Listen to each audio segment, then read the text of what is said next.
ಸಿದ್ದರಾಮಯ್ಯನವರ ಸರ್ಕಾರದಲ್ಲಿ, ಕಾಂಗ್ರೆಸ್ ಸರ್ಕಾರದಲ್ಲಿ ಎಷ್ಟು ಹಣ ತಂದು ಈ ಕೋಲಾರ ಜಿಲ್ಲೆ ಡೆವಲಪ್ಮೆಂಟ್ಗೆ ಬಿಟ್ಟಿದ್ದೀರಿ? 5 ವರ್ಷಗಳ ಕಾಲ ನಾವ್ ಏನೇನ್ ಮಾಡಿದ್ರಿ ಕೇಂದ್ರ ಸರ್ಕಾರದಿಂದ, ರಾಜ್ಯ ಸರ್ಕಾರದಿಂದ ಏನೇನ್ ಹಣ ತಂದಿದ್ರಿ ನಾವು ಲಿಸ್ಟ್ ಎತ್ಕೊಂಡ್ ಬರ್ತೀರಿ. ನಾವು ತಂದಿರೋದನ್ನ ಟೇಪ್ ಕಟ್ ಮಾಡಿರ್ತಕ್ಕಂಥವ್ದಾ?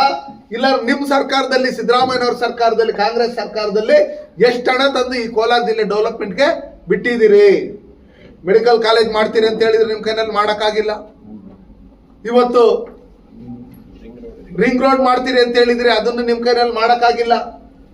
ಇವತ್ತು ನೀವು ಜನಗಳಿಗೆ ಸುಳ್ಳು ಭರವಸೆಗಳನ್ನ ಕೊಟ್ಕೊಂಡು ನಾವೇನ್ ಡೆವಲಪ್ಮೆಂಟ್ ಮಾಡಿದ್ರೆ ಅದನ್ನ ನಾವೇ ಮಾಡಿರೋದು, ಹಣ ಬಿಡುಗಡೆ ಆಗಿಲ್ಲ, ಅದಾಗಿಲ್ಲ, ಇದಾಗಿಲ್ಲ ಅನ್ನೋ ಲೆಕ್ಕಾಚಾರದಲ್ಲಿ ಸನ್ಮಾನ್ಯ ಬಸವರಾಜ ಬೊಮ್ಮಾಯಿ ಅವರು ಮುಖ್ಯಮಂತ್ರಿಗಳಾಗಿದ್ದಂತ ಸಂದರ್ಭದಲ್ಲಿ ಚುನಾವಣೆಗೂ ಮೊದಲು ನಮ್ಮ ರಾಜ್ಯ ಸರ್ಕಾರದಲ್ಲಿ 60,000 ಕೋಟಿ ಹಣ ಹಂಗೆ ಉಳಿಸಿಟ್ಟಿದ್ರು.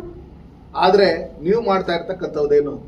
ಇವತ್ತು ನಿಮ್ಮ ಮಿತ್ರ ಪಕ್ಷ ಆದಂತ ತಮಿಳುನಾಡಲ್ಲಿ ಸುಮಾರು 10 ಲಕ್ಷ ಕೋಟಿ ಹಣ ಸಾಲ ಮಾಡಿ ಒಂದೊಂದು ಮಕ್ಕಳ ಮೇಲೆ 1,70,000 ಏನು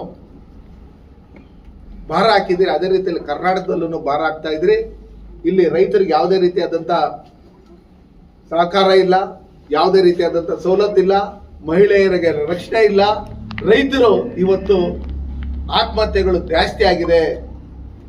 ರೈತರ ಆತ್ಮಹತ್ಯೆಗಳು ಜಾಸ್ತಿ ಆಗಿದೆ. ಇಲ್ಲಿ ಜಾತಿಗಳ ಮಧ್ಯೆ ವಿಷ ಬೀಜ ಬಿತ್ತಿ ಇವತ್ತು ನೀವೇನು ನಾವು ಸಾಧನೆ ಮಾಡಿದ್ದೀರಿ ಅಂತ ಹೇಳ್ತಾ ಇದ್ರಿ.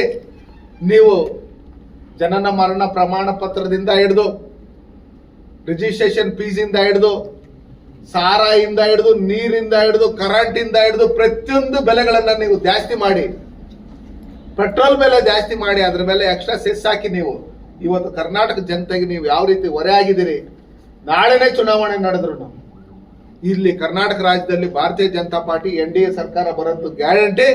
ಅದಕ್ಕೋಸ್ಕರ ಈ ಭ್ರಷ್ಟ ಸರ್ಕಾರ ನೀವು ಮಾಡಿರ್ತಕ್ಕಂಥ ಹಗರಣಗಳನ್ನ ಪ್ರತಿಯೊಬ್ಬರು ಮನೆಯಲ್ಲಿ ಬಾಯಿ ಮಾತಾಗ್ಬಿಟ್ಟಿದೆ. ನೀವು ಏನೇ ತಪ್ಪು ಮಾಡಿದಿರಿ ಅಂತ ಹೇಳಿ.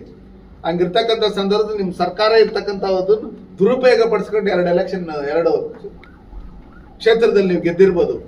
ಆದ್ರೆ ಮುಂದಿನ ದಿನಗಳಲ್ಲಿ ನೀವು ಮಾಡಿರ್ತಕ್ಕಂಥ ತಪ್ಪನ್ನು ಒಪ್ಕೊಂಡು ಕರ್ನಾಟಕ ಜನತೆಗೆ ನೀವು ನಿಮ್ ಕೈನಲ್ಲಿ ಪಾಟ್ವಾಲ್ ಮುಚ್ಚಕ್ಕಾಗಿಲ್ಲ. ನಿಮ್ ಕೈನಲ್ಲಿ ಬೆಂಗಳೂರಲ್ಲಿ ಇರ್ತಕ್ಕಂಥದ್ದನ್ನು ಆ ಪಾಟ್ವಾಲ್ ಮುಚ್ಚೋದಕ್ಕೆ, ಒಂದು ಪಾಟ್ವಾಲ್ ಮುಚ್ಚೋದಕ್ಕೆ 1 ಲಕ್ಷ ರೂಪಾಯಿ ನೀವು ಬಿಲ್ ಮಾಡಿದಿರಿ. ಏನು ಬೆಳ್ಳಿಯಲ್ಲಿ ಮುಚ್ಚಿದ್ರಾ? 1 kg ಹಾಕಿದ್ರಾ? ಇಲ್ಲಾಂದ್ರೆ ಏನು ತಾಮ್ರದಲ್ಲ, ಇಲ್ಲಾಂದ್ರೆ ಕಬ್ಬಡದಲ್ಲಿ ಏನಾದ್ರು ಮುಚ್ಚಿದ್ದೀರಾ? ಏನ್ ಮಾಡಿದಿರಿ? ಟನಲ್ ರಸ್ತೆ ಮಾಡ್ತಾರಂತೆ, 1 ಕಿಲೋಮೀಟರ್ಗೆ 2,000 ಕೋಟಿ ಖರ್ಚು ಮಾಡ್ತಾರಂತೆ. ಇದನ್ನೆಲ್ಲ ಹೇಳೋದಕ್ಕೆ ಸರಿ. ಇವತ್ತು ಕರ್ನಾಟಕ ರಾಜ್ಯದಲ್ಲಿ ಯಾವುದೇ ಚುನಾವಣೆ, ಅದು ಗ್ರಾಮ ಪಂಚಾಯತ್ ಇರ್ಬೋದು, ತಾಲೂಕ್ ಪಂಚಾಯತ್ ಇರ್ಬೋದು, ಜಿಲ್ಲಾ ಪಂಚಾಯತ್ ಇರ್ಬೋದು. ಹೌದು, ನಮ್ಮ ಕಾಲದಲ್ಲೂ ವಿಳಂಬ ಆಯ್ತು, ಕೋರ್ಟಲ್ಲಿ ಇದ್ದಿದ್ರಿಂದ. ನಿಮ್ ಕಾಲದಲ್ಲಿ ಮಾಡ್ತೀರಿ ಅಂತ ಹೇಳಿ ಬಂದ 3 ವರ್ಷ ಆಯ್ತಲ್ಲ ತಾಲೂಕ್ ಪಂಚಾಯತ್